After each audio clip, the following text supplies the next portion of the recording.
کمال ناصر اصولي: نامرده مخالفین تل د هیواد ورانولو لپاره له پاکستان څخه بمونه راوړي. سلام، وخت مو په خیر. پام وکړئ د نن ورځې تازه او مهم خبر ته. د ولسي جرګې پخوانی غړی کمال ناصر اصولي وایي پاکستان خپلې دروازې د طالبانو مخالفینو ته پرانیستي او یو ور بیا غواړي چې د افغانستان بنسټونه، سړکونه، مواصلاتي لارې، هوایي ډګرونه او خلکو کورونه ړنګ شي، تر څو افغانان خپل ملک ته هوایي پرواز هم ونشي کړی.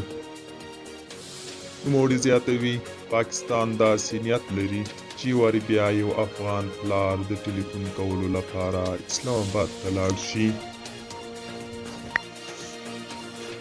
اصولي دغه راز ویلي افغانان باید هوښیار اوسي ځکه د پاکستان غیږ ته نامرده مخالفین ورځي چې بیا به خپلې خاورې ته بمونه راوړي.